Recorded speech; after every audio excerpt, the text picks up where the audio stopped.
Is America becoming cynicized? The single figure who finally issued a warning about China was Donald Trump. By Victor Davis Hanson, Washington Times, October 16th, 2019.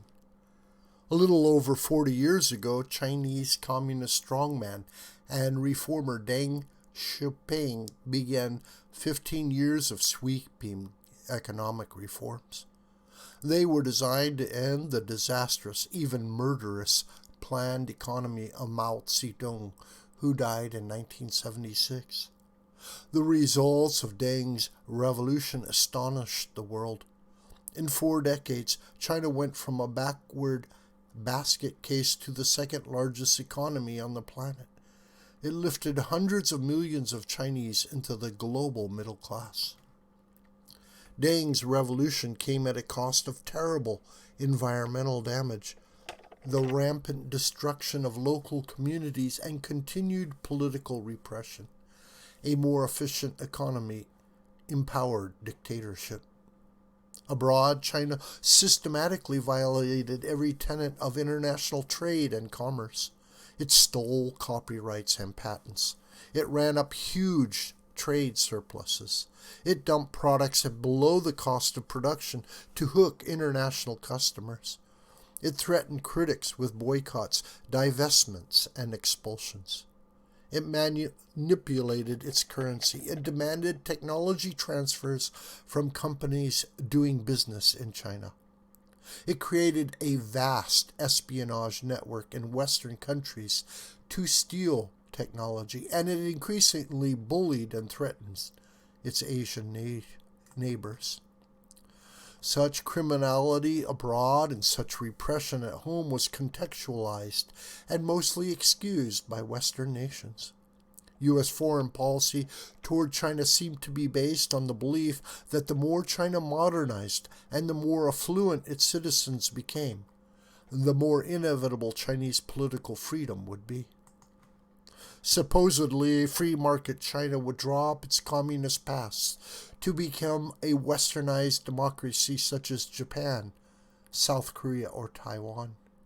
Once China fully joined the family of successful, law-abiding nations, it would empower Western freedoms and help create a stable international order. None of that ever came close to happening. There was never evidence that China wished to end communism, other than to allow some market reforms designed to strengthen its dictatorial rule and its influence overseas. If in the past Chinese communism impoverished its own citizens but left the world mostly alone, now it has enriched more than 1 billion people at home and terrified 6 billion abroad. Far from a newly rich China becoming westernized politically, the West and the rest of the world are more likely to become politically repressive like China. Westerners who apologize when Islamists kill cartoonists and journalists for supposedly insulting Islam do not say a word when China puts 1 million Muslims into re-education camps, bulldozes Islamic cemeteries, and shuts down mosques. Loud human rights lions in Europe turn into kittens when it is a question of Chinese organ harvesting, forced abortions and sterilizations, and the jailing and execution of dissidents. American environmentalists demand a radical shutdown of current fossil fuel-based U.S. economy. They say little about greenhouse gas emissions from China, the biggest polluter in the world by far.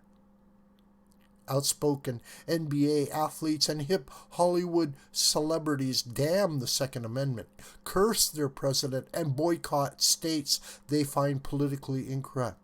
But they become abject cowards when it comes to China. Loud college students who disrupt campus speakers and forbid free speech never say a word about the horrendous human rights record of China. They ignore strident Chinese expatriate student supporters on campus.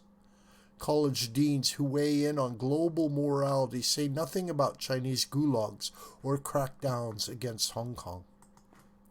Why are we becoming more like China than China is like us?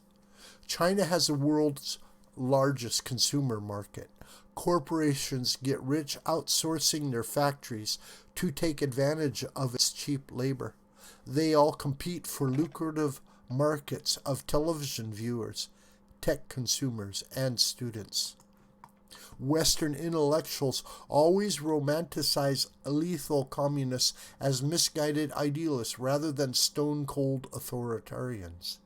Mao is still a hero to many in the West despite his liquidation of some 50 million people over his violent career. China does not fool around. Beijing does not just threaten neutrals, rivals, and enemies, but uses its economic clout and no doubt soon its growing military power to force acquiescence. An appeasing world is terrified about what a huge military and economic colossus of 1.4 billion people will soon be able to do to its critics. A non-diverse and abjectly racist China plays the victim card brilliantly. It often claims that as an Asian nation, it suffers racial bias from the Western white establishment. China always channels the victimization myth that supposedly oppressed non-white peoples cannot themselves be oppressors.